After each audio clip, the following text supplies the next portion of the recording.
quieren seguir esta interpretación, tienen que conectarse a través de Zoom, pero igualmente estamos retransmitiendo a través de Facebook Live. Para mí es un gran placer, como coordinadora de la Cátedra Normandía por la Paz, recibir hoy y presentar este momento de diálogo a Margarita Vargas López, mujer cahuéscar, profesora universitaria que participó en la Asamblea Constituyente en Chile.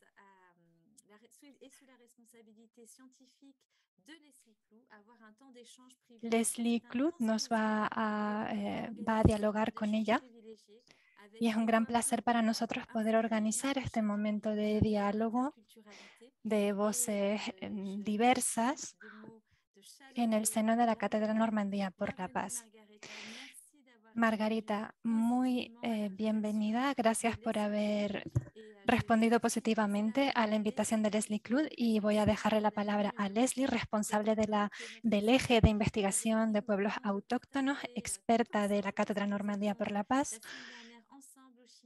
La semana pasada estuvimos juntas en Santiago de Chile y tuvimos una experiencia formidable en el Foro Internacional de Pueblos Autóctonos. Leslie, muchas gracias por animar con tanta energía y voluntad este eje de diálogos intergeneracionales con los pueblos autóctonos. Bienvenidos y bienvenidas. Que tengan un muy buen encuentro. Hasta pronto. Merci beaucoup, Émilie, donc, pour cette introduction. Muchas gracias, Émilie, por esta presentación. C'est un grand plaisir donc, de poursuivre ces rencontres intergénérationnelles avec Margarita Vargas. Con Margarita Vargas.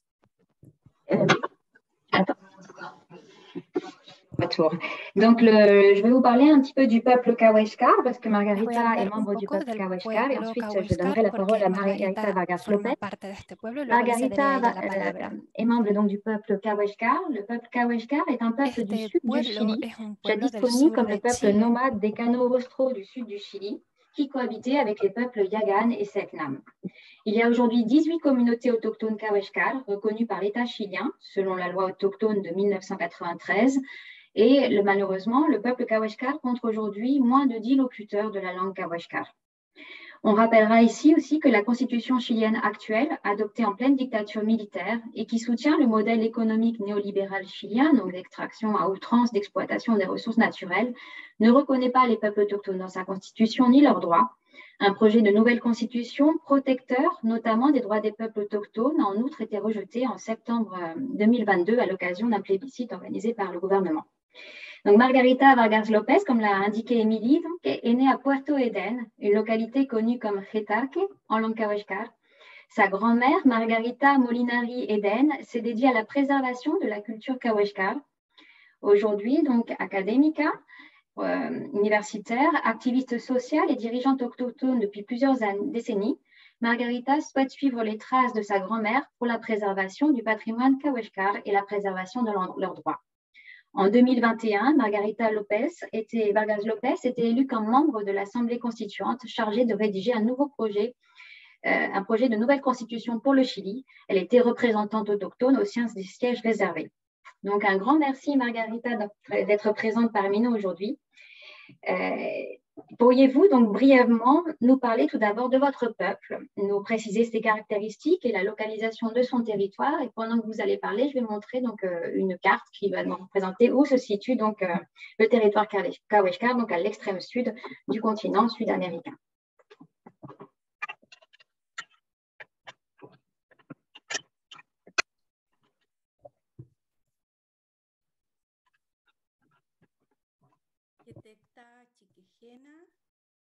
Cuchelaxo, Chisa, Margarita Vargas López, Cahuascarasata, Cahuascar es convencional. Muy buenas tardes a todos. Bonjour à tous et à toutes. Je remercie de m'avoir invitée. Je remercie la chaire Normandie pour la paix, Émilie et Leslie. Je suis ravie de pouvoir parler de ce plébiscite et de la proposition que nous avons faite pour la Constitution. Et et de l'idée que nous avions pour la protection du peuple Kawaskar.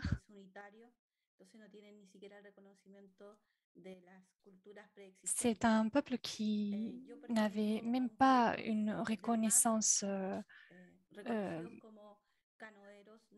Nous appartenons à un peuple nomade de la mer, utilisant des canaux parce que nos ancêtres parcouraient les canaux à travers tous les canaux de ce territoire. Nous sommes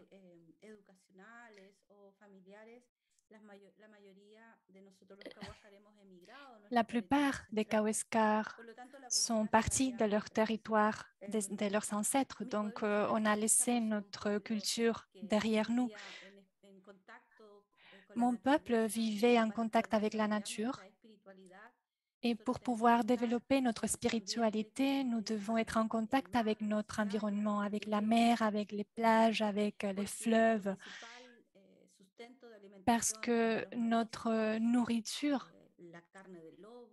principales sont les fruits de mer, les œufs de canard, les cerfs, les fruits rouges comme le calafaté. Et cette pêche au coquillage a eu lieu jusqu'à 1969, plus ou moins, à travers le nomadisme.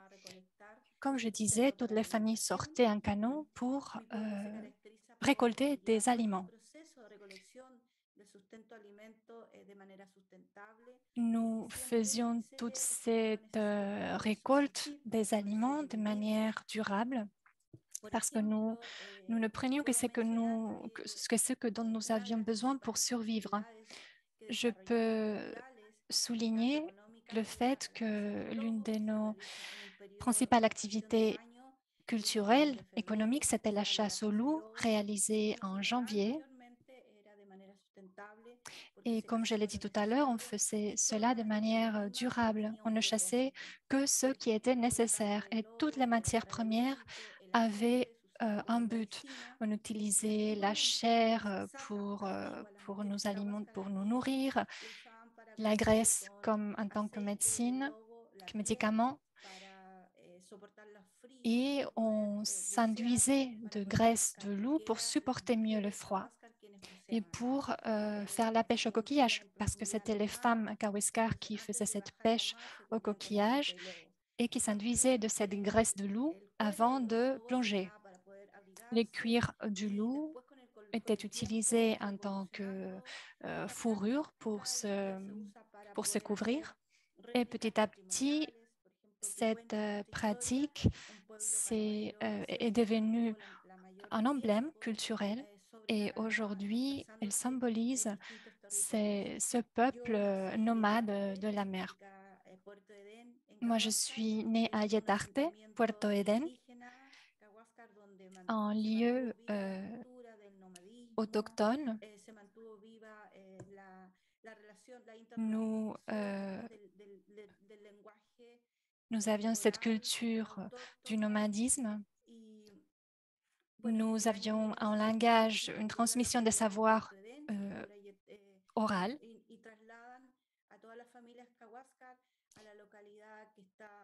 Et toutes les familles Kawiskar ont été déplacées à cet endroit que vous voyez sur la droite. Nous avions dû laisser derrière notre territoire, notre culture, notre manière de voir le monde, et nous avons dû adopter le mode de vie occidental. Cela a été le début d'un changement de culture pour le peuple Kawiskar. Nous avons dû adopter l'espagnol et nous avons dû oublier en quelque sorte notre identité. Nous avons dû apprendre l'espagnol, surtout pour les plus âgés. Cela a été difficile. Nous avons dû nous adapter à l'éducation traditionnelle chilienne et le processus d'évangélisation a commencé. Le catholicisme est arrivé. Margarita, Je vais vous interrompre. Merci beaucoup. On va poursuivre justement sur ces importants impacts qu'a connu donc le peuple Kawashka. Juste dans la question suivante, comme ça vous allez pouvoir bien retracer historiquement quels ont été les premiers contacts et leur impact. Donc, Kawashka forge l'admiration en tant que peuple nomade des canaux austraux. Aujourd'hui, comme vous venez de l'indiquer, votre peuple est sédentarisé. Il doit partager les canaux austraux avec de nombreuses tiers et notamment des entreprises d'élevage industriel de saumon, les salmoneras. Donc, de peuple nomade des canaux austraux à aujourd'hui, votre peuple a connu de nombreux bouleversements, dont vous avez commencé à nous parler. Pourriez-vous donc plus précisément maintenant vous détenir à parler de ces grandes étapes liées aux premières rencontres avec les non-autochtones et à la colonisation donc, de votre territoire ancestral? Merci.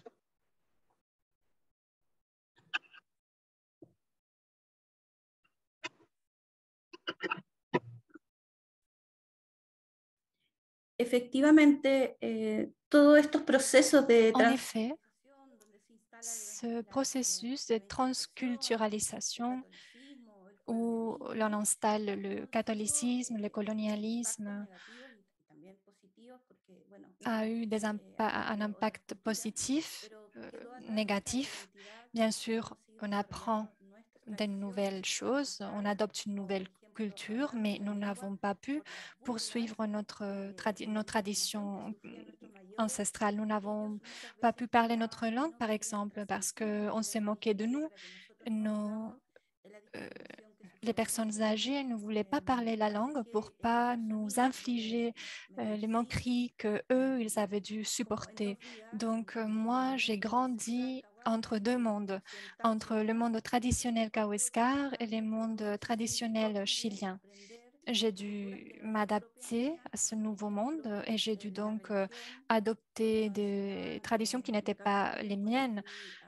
La religion, par exemple, moi j'ai été à l'école dans une école où j'étais obligée, où j'étais forcée de prier et je ne comprenais rien parce que notre peuple n'a pas des êtres supérieurs en tant que tels, mais nous comprenons la divinité autrement, comme une interaction directe avec la nature. Je peux également signaler que ces premiers contacts avec l'homme blanc nous a amené des maladies. Mes aïeuls ont dû porter des vêtements occidentaux qui restaient mouillés, humides tout le temps. Et cela a introduit des maladies comme la tuberculose dans notre peuple. Et cela a créé des ravages entre les personnes de cette génération-là. Nous avons perdu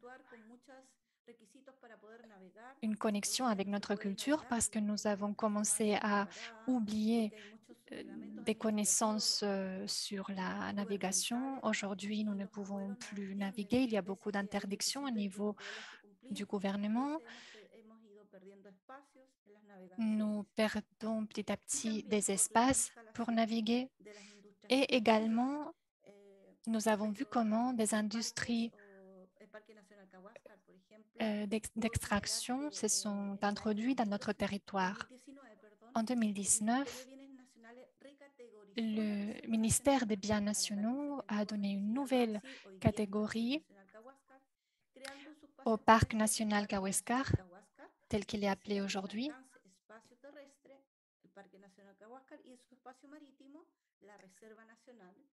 Et on a différencié l'espace terrestre et l'espace maritime.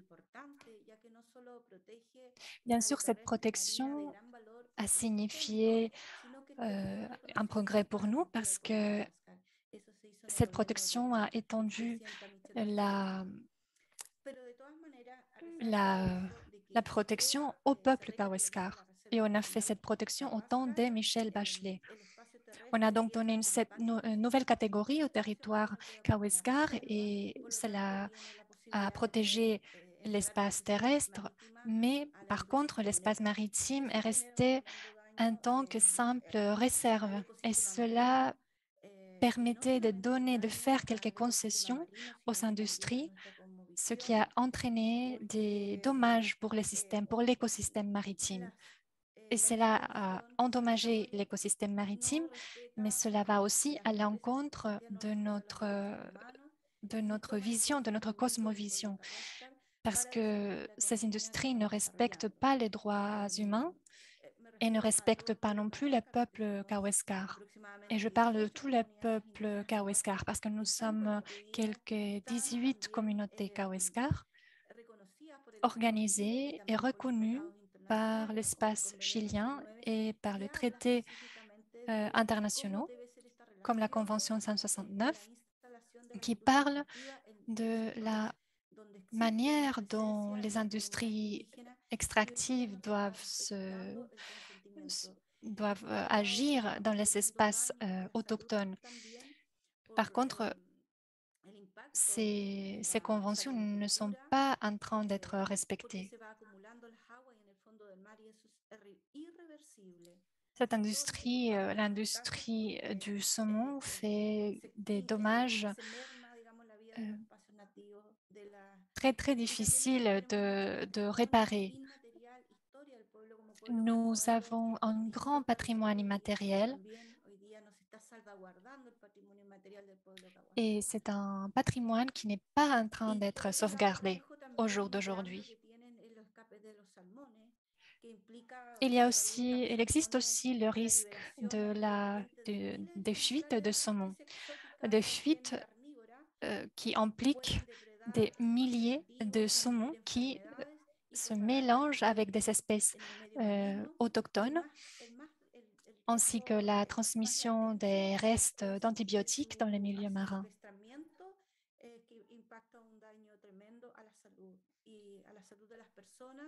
Tout cela entraîne des risques pour la santé des personnes et pour les écosystèmes aussi. Ce que vous expliquez aujourd'hui, ça fait partie aussi des grandes questions de la rencontre de justice transitionnelle qui a eu lieu à Santiago du Chili, organisée par le Forum permanent sur les questions autochtones, et à laquelle vous avez également participé et dénoncé cette situation. Et il s'agit aujourd'hui, quand on parle de justice transitionnelle, en fait, pour les peuples autochtones, en fait, on se rend compte que les violations, donc il y a encore des violations actuelles liées à la nécessité de réformes structurelles, de changer le rapport en fait à la propriété, aux ressources naturelles, mais aussi la justice transitionnelle pour les peuples autochtones, ça signifie aussi revenir aux origines des conflits, aux origines des violations des droits de l'homme. Et il y a des épisodes aussi très importants qui ont marqué votre peuple. On en a déjà parlé ensemble quand vous m'évoquiez le transfert forcé en fait, de membres de votre peuple à la fin du 19e siècle pour être exhibés au sein de l'exposition universelle de Paris, au sein de ce qu'on appelle les eaux humains. Il y a effectivement ce phénomène. Et si vous pourriez revenir sur cette période clé, parce que justement, c'est une période que vous avez connue, vous aussi, qui a marqué également votre enfance, celle de l'installation en fait, des forces armées en territoire Kawéskar.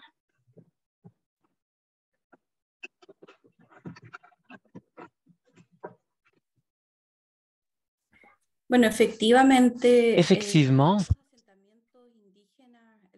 pour partout dans les peuplements, où il y avait des peuplements, des peuples indigènes, il y a eu également les forces armées qui se sont installées. L'État chilien souhaitait, soi-disant, en faisant cela, protéger les indigènes.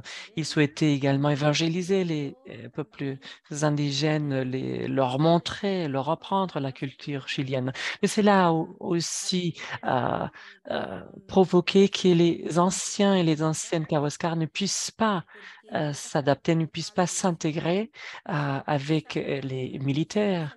Dans le cas de notre communauté, il y a eu l'aviation, la partie de l'aviation qui s'est installée et ils ont eu beaucoup d'impact.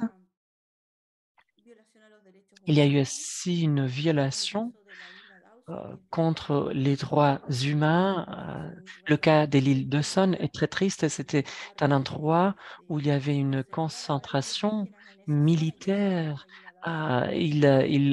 concentrait les indigènes, il amenait les indigènes, il leur apprenait le catéchisme, le catholicisme.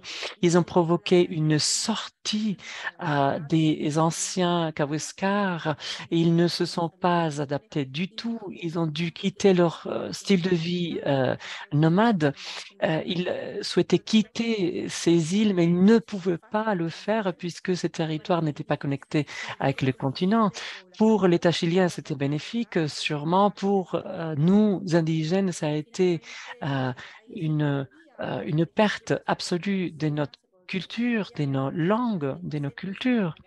La langue Cessna, la langue Kawanka, la langue Kawiskar se sont perdues. Donc, nous avons perdu notre langue, nous avons perdu notre identité. Quand on perd notre langue et notre culture, on perd forcément également notre identité en termes généraux. Ce serait cela.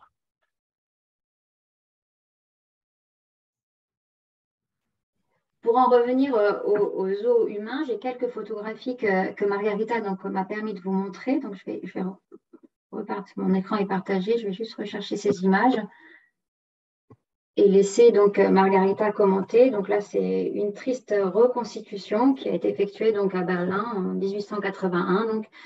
Donc, là, vous voyez, il y aurait 4, 5, 6, 7, 8, 9 Kawashkar.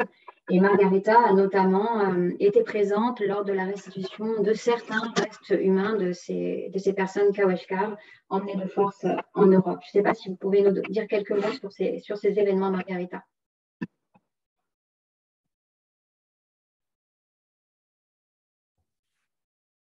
Sí, bueno, como tú señalaste, Leslie, en el siglo XVIII. Oui, comme tu viens de le dire, Leslie, au XVIIIe siècle, pendant que les anciens Kawéskars naviguaient au canot, par le canot, il y avait eu un contact primigène avec les anciens Européens et c'était surtout pour échanger des peaux de loup.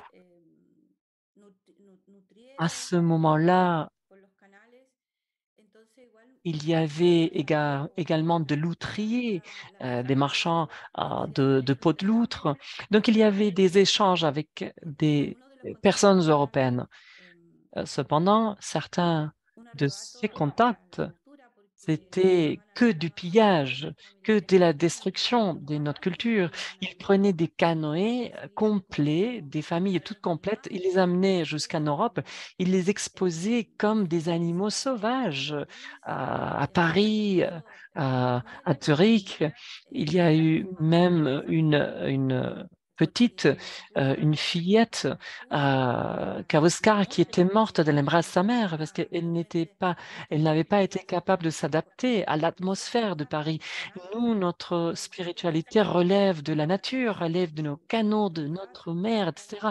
Quand tu n'as plus cela, tu perds ta spiritualité, tu perds ton essence, tu perds ta raison d'être, ta joie de vivre. Donc, on a écrit cela, on a décrit comment cette fillette avait été morte au bras de sa mère.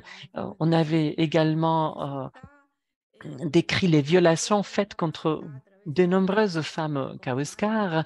Le film Zoologique humain a très bien dépeint cela. Et lors de la présidence de Madame Bachelet, Michel Bachelet, on a amorcé un processus de retour ou de restitution de cela. On a retourné certains artefacts culturels. Il y avait eu certaines personnes à Kawéska qui avaient été les protagonistes également de cette restitution. Là, on a reçu les os et on a reçu les os et on a amené ces os au détroit des Magallanes. On a laissé ces restes dans l'une des îles proches du Rio Verde.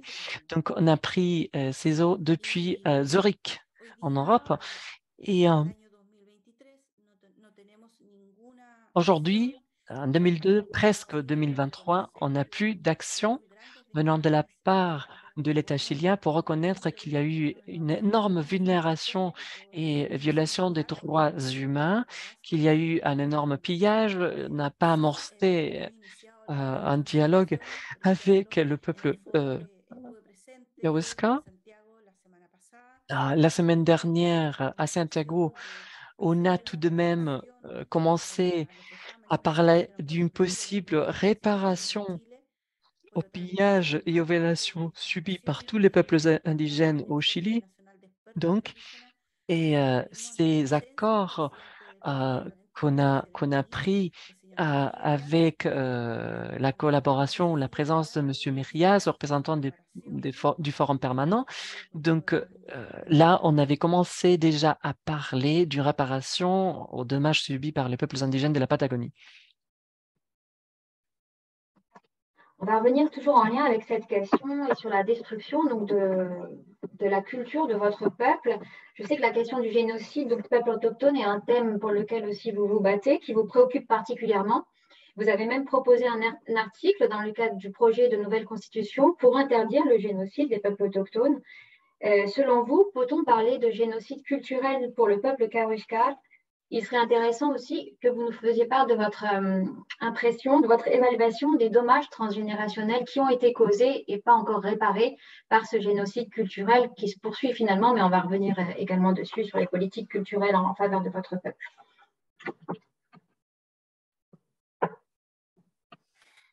Effectivement, dit Margarita, il y a eu des dommages, des gros dommages, des violations.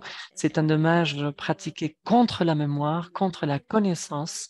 On est presque en 2023 et on n'a pas commencé, on n'a pas amorcé, même pas un dialogue pour essayer de réparer les dommages causés. Donc cela, c'est une outrance à la mémoire. Dans mon cas particulier, j'ai la mémoire des femmes de mon peuple, la vulnération des droits des femmes, des filles.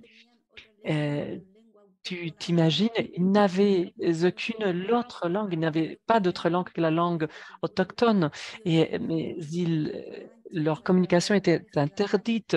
On ne leur donnait pas leur nourriture, leurs aliments autochtones. Cela est un dommage énorme à notre identité culturelle. Aujourd'hui, notre langue est en train de se perdre. Aujourd'hui, les jeunes Kaweskar connaissent ce dommage puisque c'est inscrit dans leur histoire. Mais on continue de voir un dommage systématique à nos droits. Je peux également citer le cas de nos grands-parents. Et ce sont nos grands-parents qui sont reconnus en tant que trésor humain vivant de l'humanité puisqu'ils sont les seuls locuteurs vivants de notre langue et ils ne sont pas reconnus par l'État chilien pour qu'ils puissent avoir une vie plus digne, des conditions de vie plus dignes. Il faut interagir avec un État très bureaucratique, très pro-subvention. Notre nouvelle proposition, ce n'était pas d'avoir un État pro-subvention, c'est qu'on appelle subventionnaire. On veut avoir un État solidaire, solidaire et reconnaissant des droits humains et des droits des peuples originaires. Nous ne souhaitons pas des privilèges comme on l'écoutait quand on avait entendu la campagne de refus à la réforme de la Constitution. Nous cherchons des droits.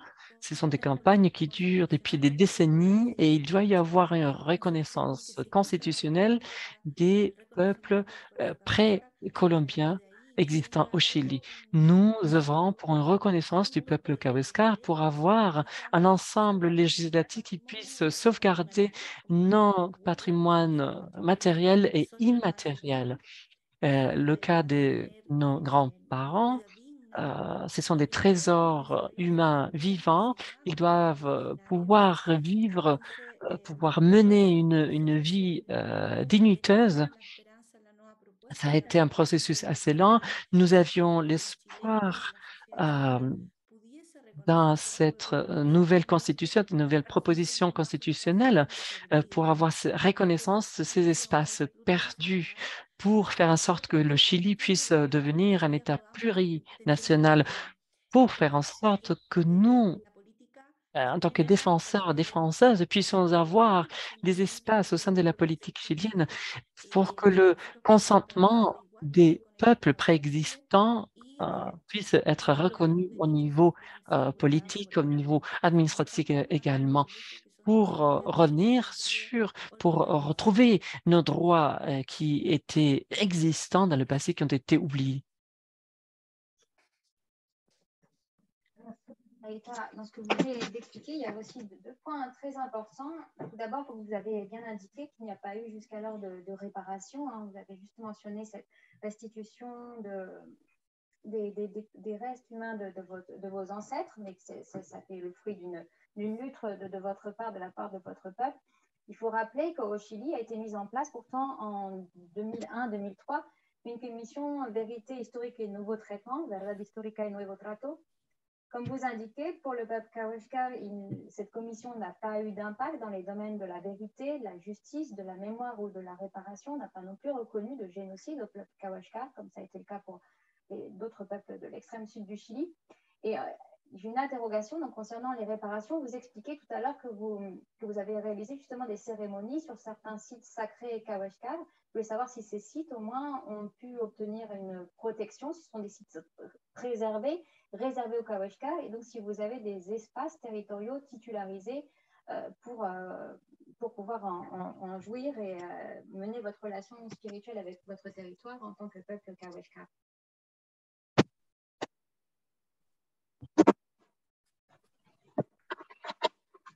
Eh bien, des lieux sacrés qui soient en réservation, en réserve, qui soient protégés, pour ainsi dire, eh bien, on n'en a pas, Leslie, malheureusement. Et des fois, il y a des routes qui sont construites, il y a des affaires des nouvelles ressources qui sont découvertes. Cela n'est pas mauvais en soi, cela génère une économie, mais cela se fait en ne pas respectant notre peuple. D'après la convention qui a été signée par l'État chilien, d'après une convention qui œuvre à niveau international, peu importe que la Constitution n'ait pas été changée, mais la Convention 169 oblige l'État chilien à n'importe quelle intervention qui soit faite sur les territoires indigènes doit se faire à travers un processus de consentement préalable. Aujourd'hui, on fait cela d'une façon, on va dire, bureaucratique. On amène un petit dossier, il y a 2, 3, 4 personnes d'une communauté qui vont signer et puis l'État chilien va dire que tout a été fait conforme à la Convention. Et donc, ils ne prennent pas la mesure, ils ne prennent pas la température du peuple. Ils sont capables de œuvrer sans respecter l'identité du peuple Kawaiskar. Il y a les chamales, il y a le décampement, il y a des endroits, des sites archéologiques où on peut trouver énormément de coquillages, par exemple. On a proposé de sauvegarder tout cela. On a proposé de sauvegarder le patrimoine immatériel également. On a demandé que les droits des peuples originaires soient respectés. Il y a énormément de travail à faire pour exiger que l'État chilien respecte les accords qu'il a signés et ratifiés. Il a signé des traités avec l'UNESCO, par exemple. Donc, je sens que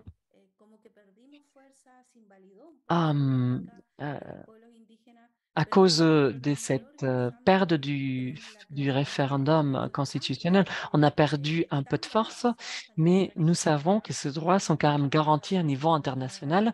Donc, il faut travailler pour que ce soit considéré comme un fait au Chili et que ce soit respecté de façon contraignante. Bien sûr. votre grande préoccupation pour la perte de la langue kaweshkar, étant donné qu'il y a très peu de locuteurs. On est aujourd'hui, l'Assemblée générale des Nations unies a déclaré la décennie internationale des langues autochtones, donc en 2022 jusqu'en 2032. Je sais qu'une des recommandations de cette fameuse commission Vérité historique et nouveaux traitements était justement de préserver, promouvoir la culture kaweshkar. Et vous avez déjà un peu répondu à cette question, mais donc, selon vous, donc, quelles sont les actions qui ont été faites par le gouvernement chilien, ou est-ce que des initiatives propres aux communautés kaweshkar ont été mises en œuvre pour assurer la transmission de la langue? Et quelles actions pourraient être menées aujourd'hui, si vous le souhaitez, ou vous pouvez aussi nous parler du travail de votre grand ami ethnolinguiste Christos Kleiris, qui a dédié aussi une partie de sa vie à l'apprentissage et à la transmission de la langue kaweshkar.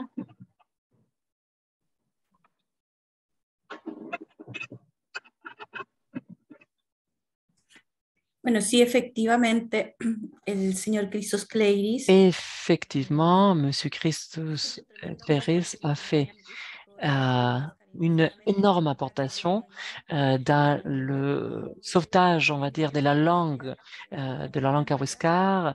Il a enregistré énormément d'audio, il a récupéré notre patrimoine immatériel, il est resté à Porte-d'Aine pendant assez longtemps, où il a pu interagir, où il a pu entrer en rapport avec mes grands-parents, avec nos ancêtres, avec les anciens qui habitaient là-bas. Moi, j'étais toute petite, c'était en 1973, si mes souvenirs sont bons. Et il était accompagné de Jacques Cousteau. Ils ont visité le peuple kaweshkar qui habitait là-bas. L'une des apportations les plus remarquables de M. Kleiris, c'était la suivante. Nous, on était appelés Anakaloufes.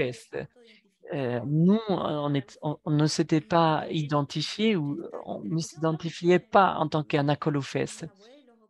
Et donc, lui, il avait parlé avec ma famille, avec d'autres personnes du Puerto-d'Aine, et s'est rendu compte, il s'est rendu compte de ce fait et il nous a renommés en tant que kaweshkar vis-à-vis des autres, puisque nos aïeuls s'identifiaient en tant que kaweshkar et non pas en tant qu'Anakaloufes. Il a également fait d'autres apportations. Il a sauvé des chansons, des histoires, des photos, etc. S'il n'y avait pas eu lui, on n'aurait pratiquement pas de vestiges de notre existence, on n'aurait pas d'image de moi-même, mes camarades de génération. Nous avons cet enregistrement qui a été vraiment un trésor, qui était merveilleux. Ça nous renvoie à nos mémoires de jeunesse et d'enfance. Monsieur Kleiris a été également très généreux en sauvant ça en plusieurs langues, en langue espagnole, en langue française. Donc, il n'a pas seulement pensé à ses intérêts en tant que professeur de linguistique, mais aussi au rapport qu'il avait entamé avec le peuple kaweshkar. Il adorait. Il a aussi fait des gestions pour que les Belges puissent faire des donations. On a fait la donation de certaines habitations, de certain nombre de maisons qui ont été données au peuple kaweshkar. Il a sauvé des paroles, des termes, et aujourd'hui, on s'en sait grâce à lui. Et ses patrimoines, il veut nous l'offrir. Il veut avoir de nouveau un contact avec nous à court terme. Et donc, ça a été ainsi qu'on a pu compiler du patrimoine matériel et immatériel. Aujourd'hui, ça a été un peu démantelé. Il y en a qui se trouvent en Belgique, il y en a qui se trouvent au Chili, il y en a qui se trouvent ailleurs. Donc, on essaie de compiler tout cela pour le donner en tant que légat à nos descendants. Et puis, tu me posais des questions vis-à-vis de ce que l'État chilien a fait avec cette commission et autres, n'est-ce pas? Il faut dire que les politiques publiques du Chili sont très faibles. Et les politiques d'éducation et autres Il y a eu à travers le CONAD des programmes d'apprentissage de la langue, de cette langue qui est très, très riche. Moi, je viens d'une culture qui est vieille de plus de 6000 années d'histoire. Donc, à travers notre langue, on peut comprendre également la cosmovision de notre peuple. Nous avons beaucoup d'histoire, nous avons beaucoup de patrimoine. Mon nom, par exemple, est Sarawi Tontaweska, ça veut dire petit oiseau blanc. Donc, mon grand-père a vu un petit oiseau blanc et il m'a nommé ainsi. La langue de notre peuple raconte notre histoire et les politiques publiques d'éducation, des formations sont très débiles parce que notre État est subsidiaire ou subventionnaire, comme je disais préalablement. On n'a pas d'offre académique permanente pour être à même d'apprendre notre langue originaire. Donc, c'est devenu très difficile. L'UNESCO a déclaré la langue le Kawéskar en tant que langue vulnérable. Les actions qui sont menées sont toujours basées sur la recherche, sur le légat. Mais dans la pratique, il n'y a pas d'action concrète, il n'y a pas d'offre académique permanente. Cela ne se fait pas. Nous avons parlé avec plusieurs acteurs qui ont fait des recherches là-dessus et nos envies ce serait de profiter du fait qu'il y a des grands-parents qui sont toujours vivants. Donc, on aimerait profiter de leur vie, de leur richesse ancestrale. Et donc, on est dans ce cadre-là, dans cette perspective-là, on essaie d'avancer avec certains projets avec le gouvernement chilien pour faire en sorte de pouvoir enseigner, de pouvoir apprendre euh, la langue Huascar. Ce serait bien de le faire de façon orale, comme on le faisait préalablement, à travers la navigation, à travers une façon pratique. Mais nous pensons également que ça doit se faire aussi de façon académique, que cela doit se faire au sein des écoles. Euh, les acteurs éducationnels doivent également recevoir les compétences techniques, les formations nécessaires de façon à pouvoir enseigner cette langue avec de nouvelles façons d'apprendre. Nous, en tant que Kawaskar, nous avons des technologies, nous savons comment agir avec les ordinateurs. Et donc, c'est aussi un défi pour nous que de pouvoir mener des actions euh, avec les administrations, puisque nous avons un devoir de légat vis-à-vis des futures générations. Merci. Merci, Marguerite. Sur la transmission des savoirs aux futures générations Kawashkar et non Kawashkar, parce que la réconciliation et la protection du territoire part bien sûr d'une réconciliation. Est-ce que vous pourriez nous parler, donc c'était tellement riche de vous écouter parler de la langue, maintenant on serait curieux de connaître les autres savoirs ancestraux Kawashkar, par exemple, en lien avec la préservation des écosystèmes et du bien-être des générations futures, des nouvelles générations. Et quels défis aujourd'hui donc affrontent les Kawashkar dans l'exercice de ces savoirs ancestraux? Vous parliez notamment de la navigation, des techniques de pêche, de collecte, pour prélever les sources alimentaires, etc.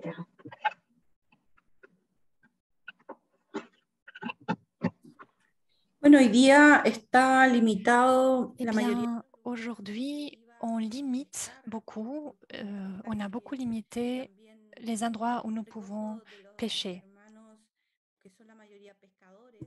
La plupart des Kawéskars sont pêcheurs et ils me disent qu'ils ne peuvent pas pêcher parce que la plupart des lieux traditionnels sont fermés.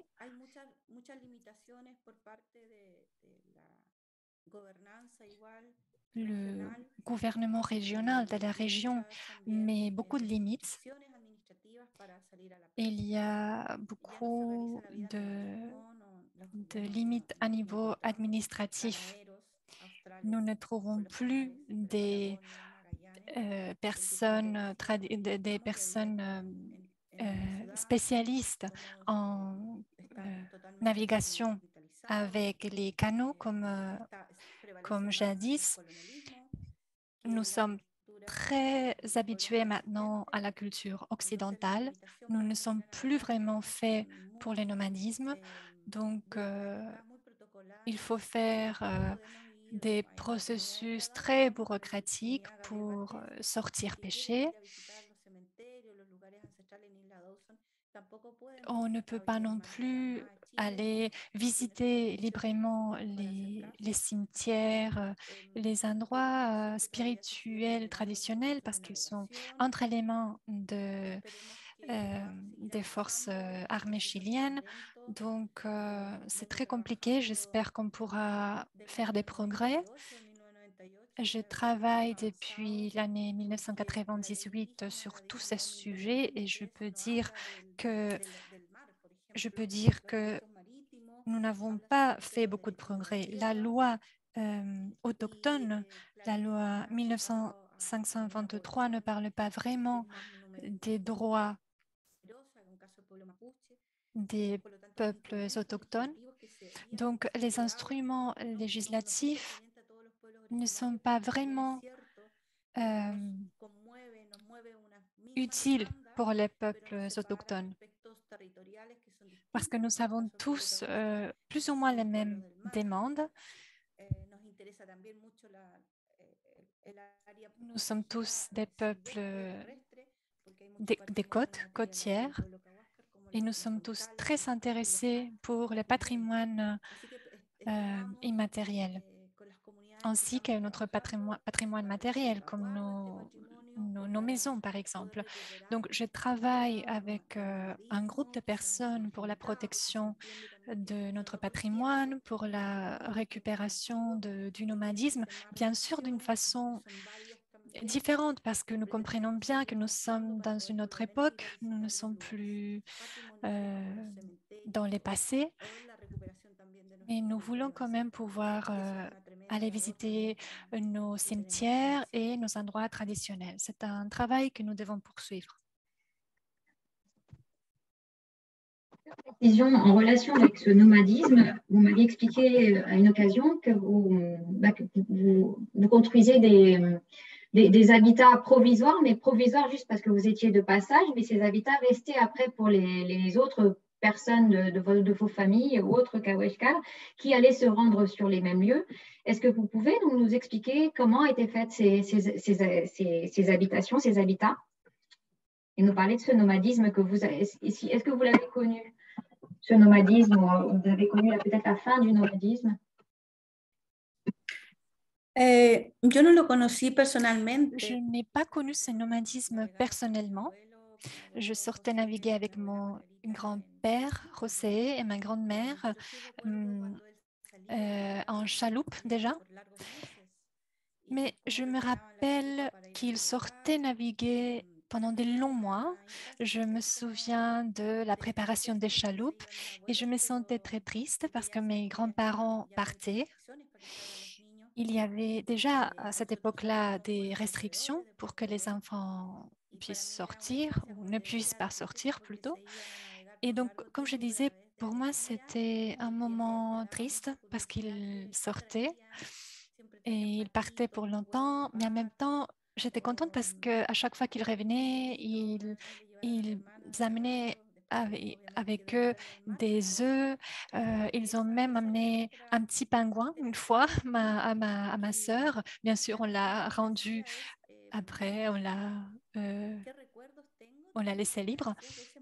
Vous me demandiez quels sont mes souvenirs de cette époque?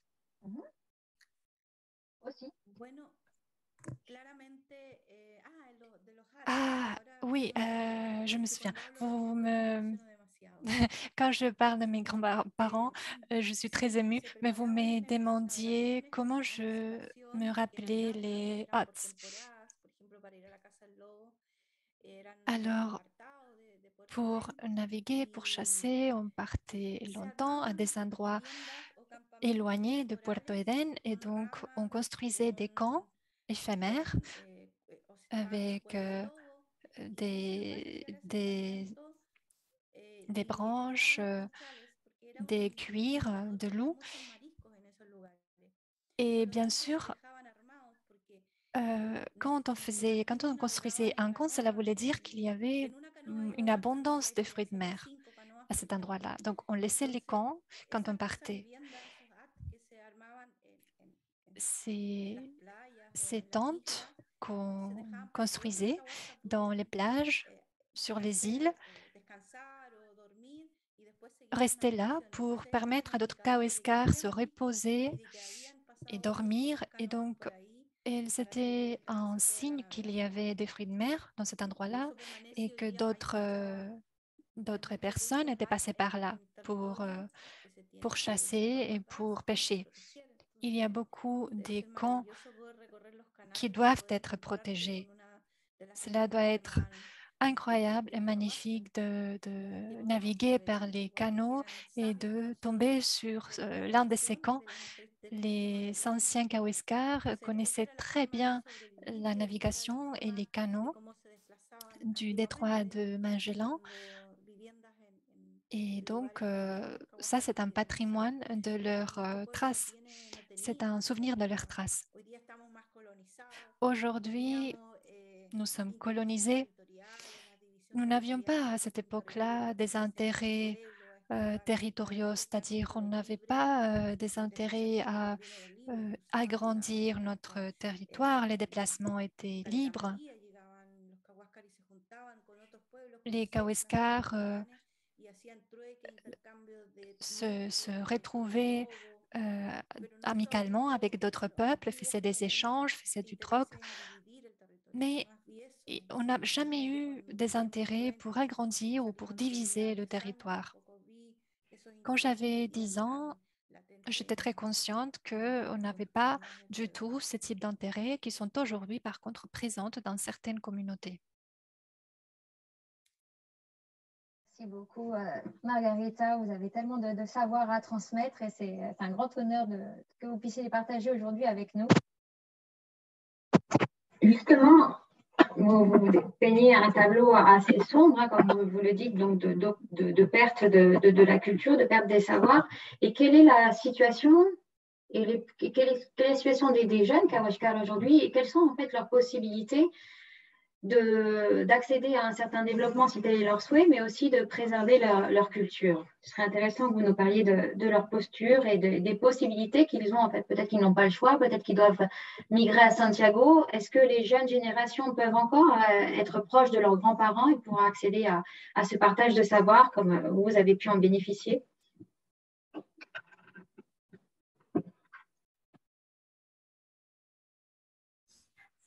Je pense que les gens de ma génération sont très intéressés, mais les nouvelles générations sont assez isolées.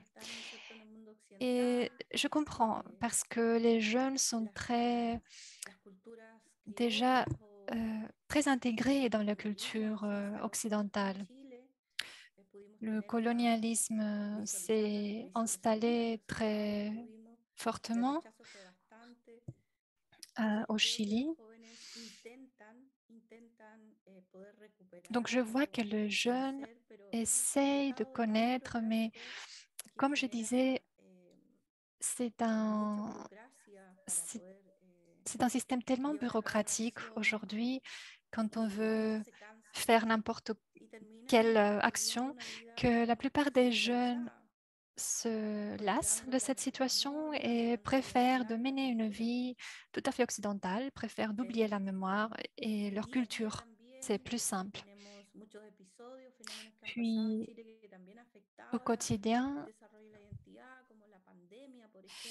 nous avons eu des épisodes qui ont affecté, bien sûr, notre quotidien, comme la pandémie. Les familles ont passé des longues journées isolées. Cela a entravé les interactions. Et donc, je vois, oui, que les jeunes sont un peu isolés, ne sont pas très proches de la culture Kawéskar. Mais il y a aussi, il faut le dire, un pourcentage assez intéressé.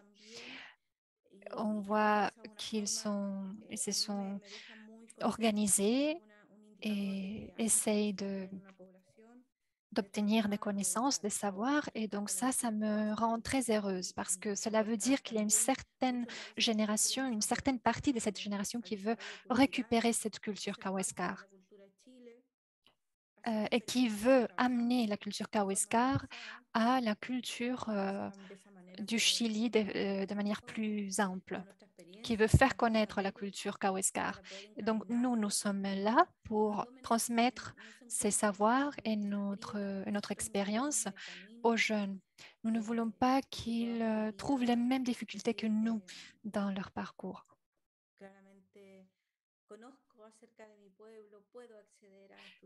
Je voudrais qu'ils puissent dire, je connais mon peuple, je peux étudier ma langue autochtone si je le veux, je peux sortir, naviguer si je le veux. C'est un peu utopique quand même, mais bon. Margarita, et que pensent les anciens donc, de la situation actuellement, donc justement des jeunes générations, de la situation donc, des canaux, de la situation de la biodiversité donc de leur territoire?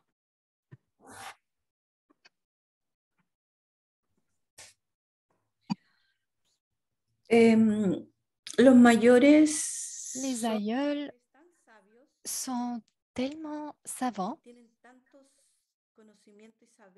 ils ont tellement de connaissances et savent tellement bien naviguer le monde occidental que la plupart du temps, elles se taisent, ils observent et seulement quand ils voient vraiment qu'une situation est déjà hors contrôle, ils se fâchent et ils s'expriment clairement et ils disent qu'ils veulent vraiment transmettre leur histoire et leur culture. Je suis en contact particulièrement avec quelques personnes âgées et elles sont toujours très partantes pour partager leur culture ancestrale. Ils disent seulement qu'on doit être très fier d'être Kawaiskar. Moi, je suis très fière d'appartenir à ce peuple. Et donc, je sens en quelque sorte que c'est pour moi une obligation d'être avec eux et de passer du temps avec eux parce que pour eux, garder ce contact les rend très heureux. Il y a aussi le cas de Carlos.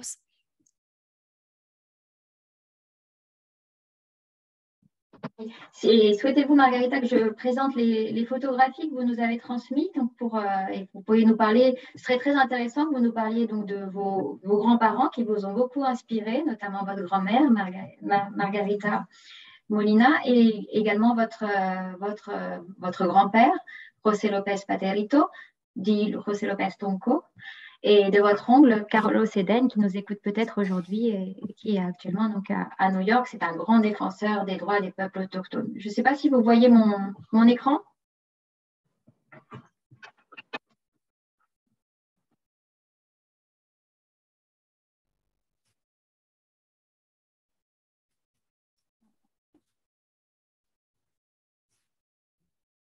Non.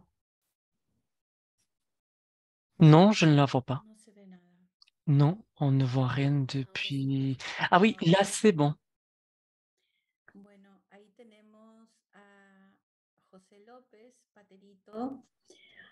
Là, on voit José López Paterito et Margarita Moliranieden.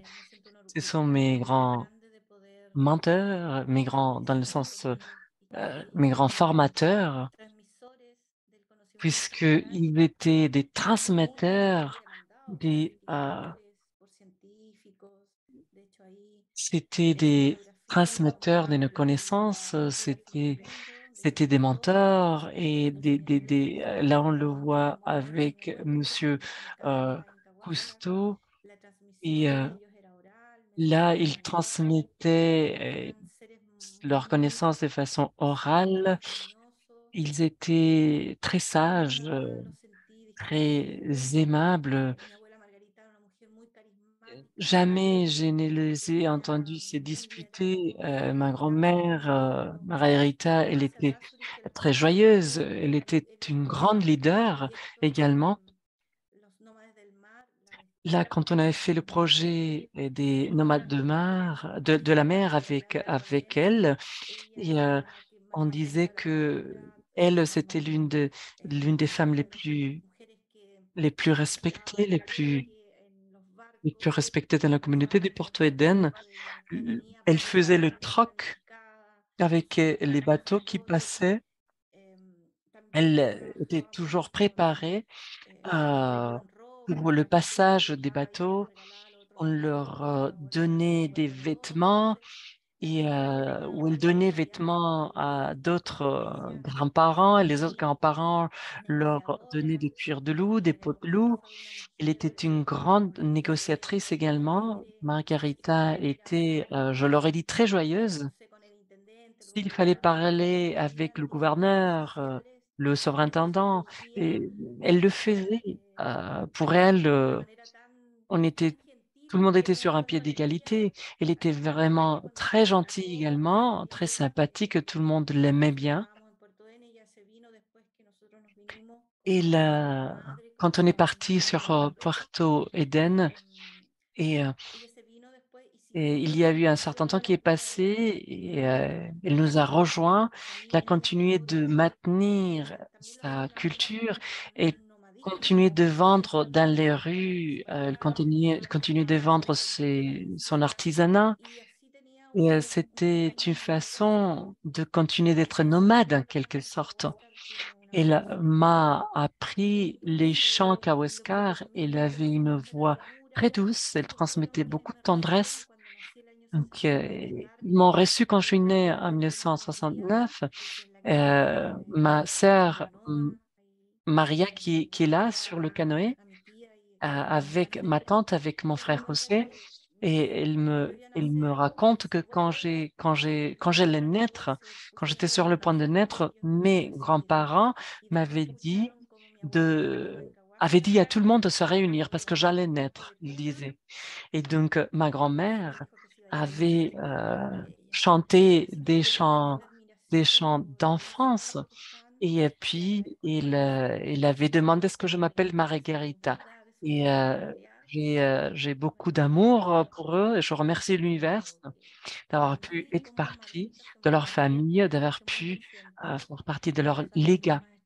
J'ai appris les stratégies qu'elle avait, les tactiques qu'elle avait, très amoureuses, pour bouger dans ce monde tellement occidental, n'est-ce pas?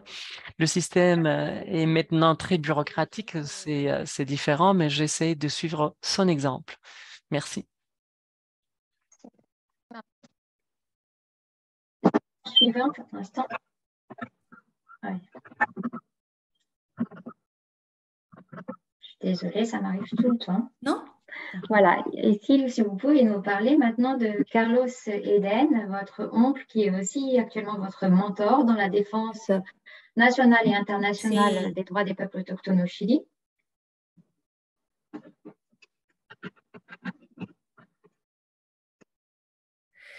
Bueno, Carlos oui, Carlos.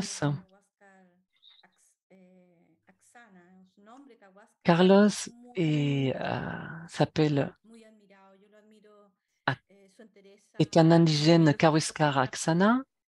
Il est un homme très admiré. J'admire sa force et sa sagesse également. C'est un homme qui est très préoccupé et pour les droits humains, pour les droits des peuples indigènes.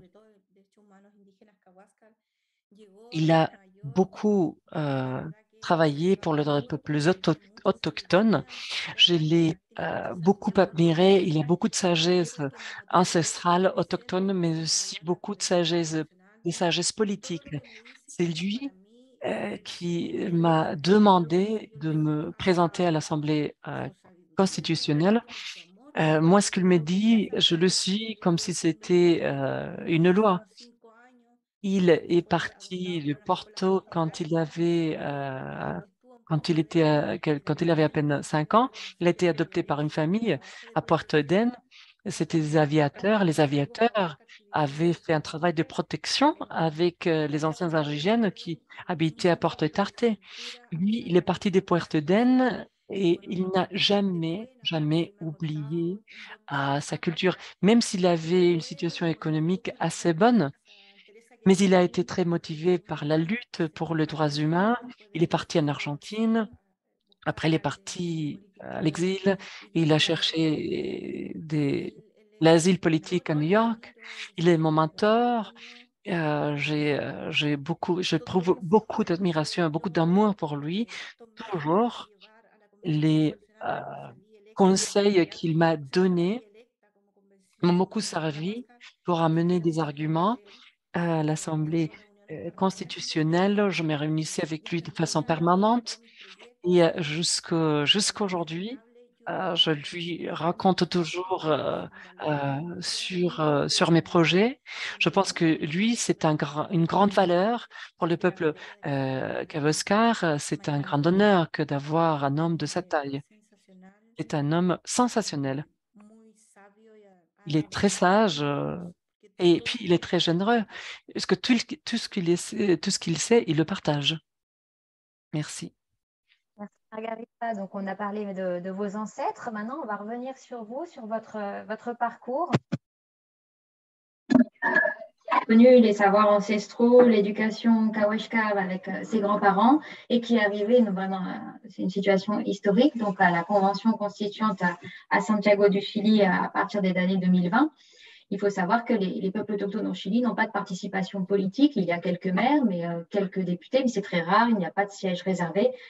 Donc, c'était vraiment un événement et un succès immense que des peuples autochtones puissent participer non seulement à la rédaction de la Constitution, du projet de Constitution, mais en plus, l'Assemblée constituante a été présidée par une femme autochtone, Elisa Loncón, une femme mapuche, au début de la Convention constituante. Donc, tout ça, c'est à noter. Donc, votre parcours est immense. On voit bien d'où vous venez, Margarita. Donc, ce serait maintenant, on sait qui vous a inspiré. Donc, il faudrait juste revenir maintenant sur votre parcours en tant que petit oiseau blanc. Ok, sí, aparte de Carlos. Eh bien, à part Carlos Eden, mon inspiration majeure, ça a été ma communauté. Ma communauté me soutient dans tout ce que je fais. Ils m'inspirent, ils me soutiennent. Il y a énormément de frères et de sœurs d'autres communautés qui me soutiennent en tant que leader Kawaska. J'ai commencé en 1998, pardon. J'avais soutenu également un Kawaskar qui est très sage, M. Carlos Messier, qui n'est plus parmi nous malheureusement aujourd'hui. On a fait du travail territorial.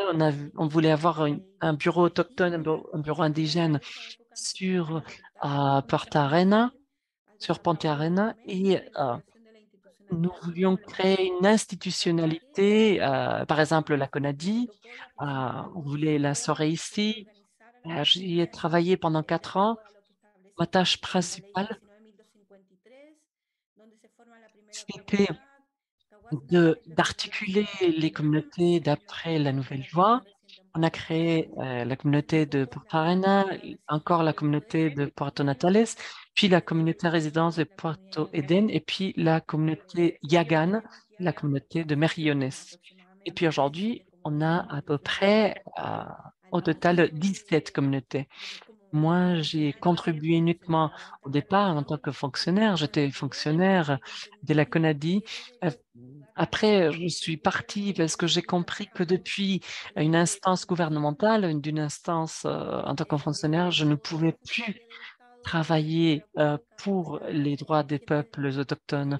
Soit je travaillais pour l'État, soit je travaillais pour les peuples autochtones. Donc, j'ai pris ce chemin, j'ai pris la voie de la défense des droits des peuples autochtones. J'ai commencé à organiser des différentes communautés.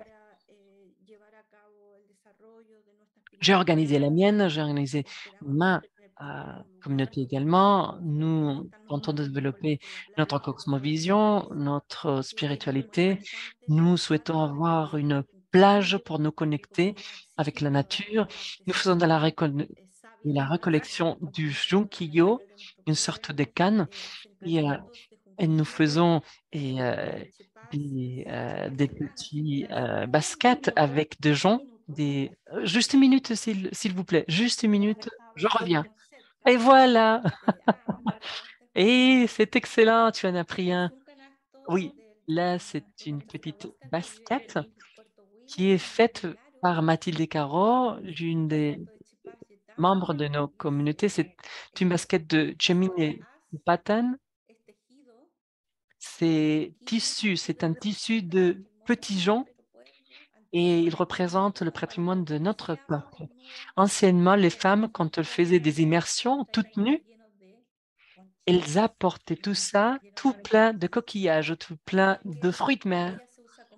Aujourd'hui, on l'utilise en tant qu'histoire patrimoniale du peuple Kaweska.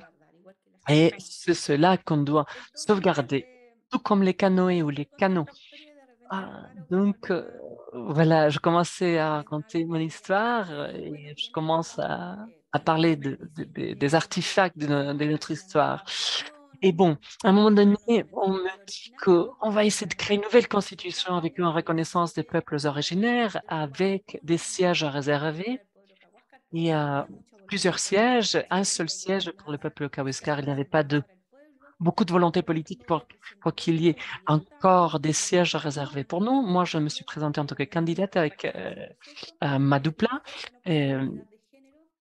Donc, c'était mon frère qui venait avec moi, mais on cherchait la parité. Donc, il n'y a eu que moi qui suis restée. Donc, c'est moi qui ai porté notre voix à la constitutionnelle. Et, et le contact avec les autres peuples était absolument génial. On a vu que nos demandes étaient absolument les mêmes.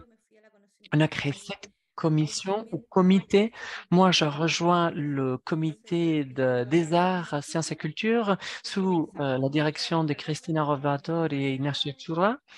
Et parce que j'étais très intéressée au patrimoine immatériel, on a eu également la présence de M. Clarisse qui nous a donné, qui a établi un dialogue avec nous au sein du comité. Là, j'ai transmis la demande pour faire en sorte que les langues soient déclarées en tant que patrimoine, qu'on a gagné. Et pendant toute cette période, j'ai été accompagnée par des amis, des camarades, par M. Clarisse et par d'autres personnes. Moi, j'ai été la coordinatrice du premier organe plurinational qui avait été créé au Chili. Wilfredo Vassian, qui est un frère quechua, m'a accompagné également. Victor Narguez, le frère Mapuche, et Isabella Mamani du peuple Aymara m'ont accompagné également. Nous avons été les coordinateurs pour mener à bien la consultation indigène pour la proposition de la nouvelle constitution. En termes général, je peux dire également que je suis président de la communauté indigène Itarte de Punta Arenas. Et là, nous formons une association Kaweska également. Nous voulons formaliser l'association puisque nous pensons qu'il faut rétablir une sorte d'institutionnaliser. Merci beaucoup, Leslie. Margarita, un dernier. Nous suivre en ligne, ce serait, vous en avez beaucoup parlé au cours de la rencontre de la justice transitionnelle, ce serait le rôle des médias dans le processus de réforme d'adoption d'une nouvelle constitution au Chili. Donc, dans quelle mesure les médias ont joué en la défaveur ou en faveur plutôt du rejet du projet de nouvelle constitution?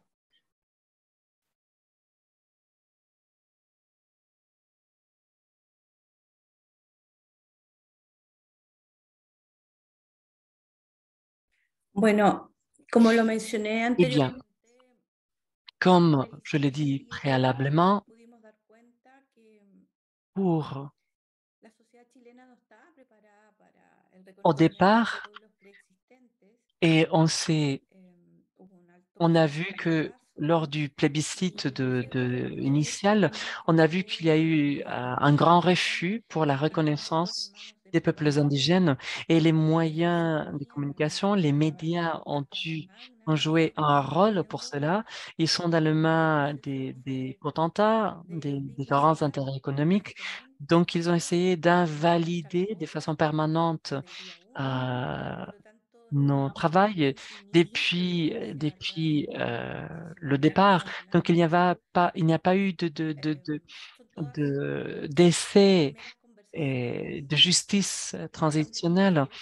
Il n'y a eu que des amorces de dialogue, même pas des dialogues, il n'y a eu que des petites conversations, puisqu'il y a eu une présence très forte, très active des médias. Aujourd'hui, on parle d'un nouveau organe constitutionnel et on ne sait pas encore si on envisage des sièges réservés aux peuples originaires, aux peuples autochtones.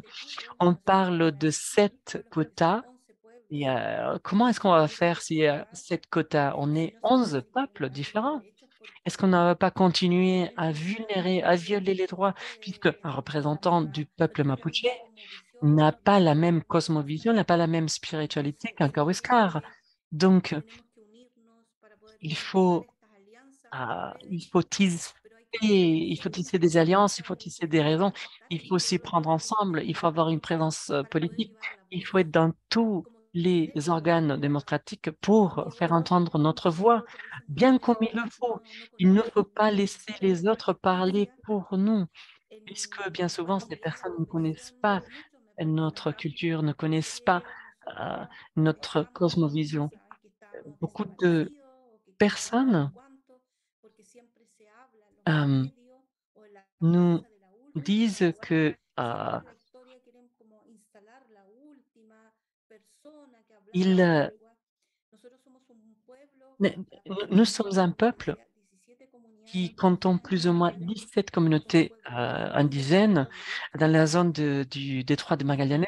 Nous sommes un peuple vif, nous sommes détenteurs des droits et nous demandons notre espace ancestral qui qui nous a été enlevé. Nous n'avons plus notre territoire, nous n'avons plus le droit à développer notre identité. Nous le faisons comme nous le pouvons, d'après nos ressources, d'après nos espaces. Nous essayons en quelque sorte de développer notre culture comme nous le pouvons.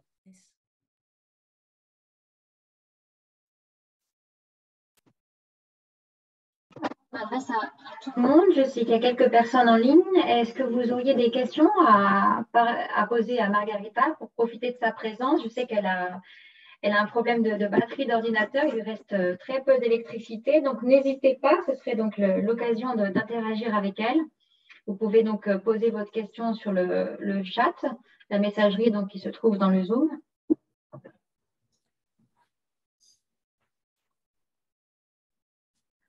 Sinon, en attendant, Margarita, on va vous laisser le mot de la fin. J'annonce juste que le mois prochain, nous allons avoir une nouvelle rencontre intergénérationnelle avec une intervenante du Nagaland, du peuple Sumi, Nka Kenny, donc qui va aussi nous parler de la situation de son peuple.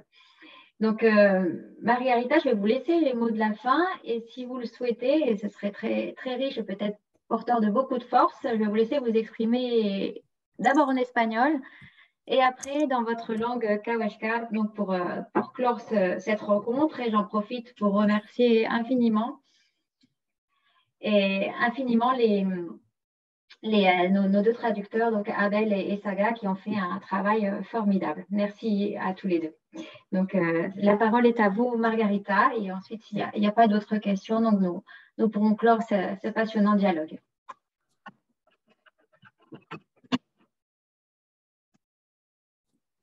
Perfecto. Bueno, agradecer. Parfait. Merci, Leslie, pour votre travail et pour avoir donné lieu à cet espace de dialogue. Ce sont des espaces très intéressants parce qu'ils permettent de donner un aperçu de ces peuples lointains, en l'occurrence d'un peuple de la Patagonie du Chili.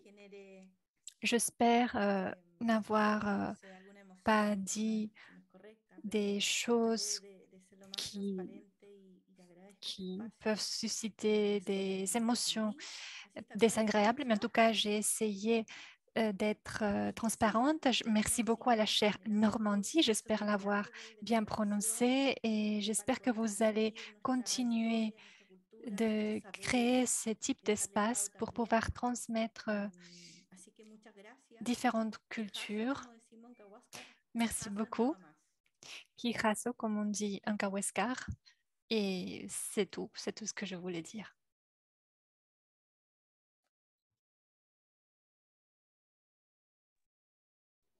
À tous, je pense qu'on va clore le...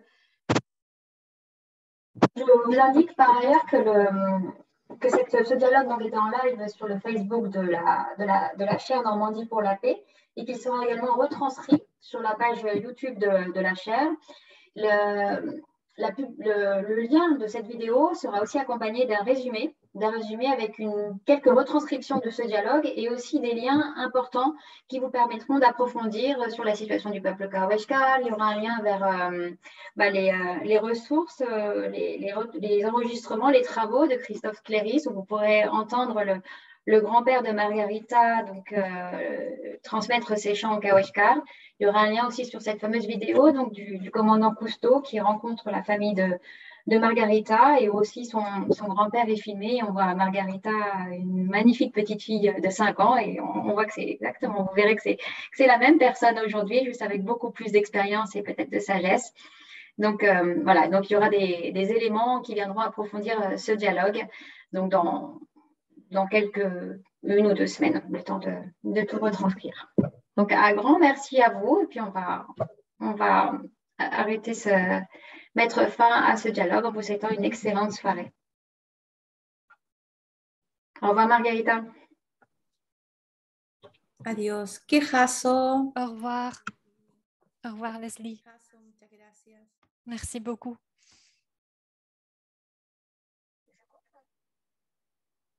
Todo en orden. Ya corté el Facebook Live y creo que acá yo puedo pararla. Claro, está suspendido sí, normalmente ya nos escuchamos todos. Entonces, Leslie, todo perfecto. Creo que tú tienes el video. No... ¿Cómo lo hago? Porque yo grabé nomás. Yo puse, ahora está suspendido. Y si cierro el Facebook, ¿dónde va a aparecer el Zoom? Normalmente se tiene que descargar en tu computador. Eso va a tomar un ratito. Normalmente va a tomar unos minutos porque el video tiene que descargarse en tu computador y ya después... Yo lo puse grabar en Zoom, no grabar en computador.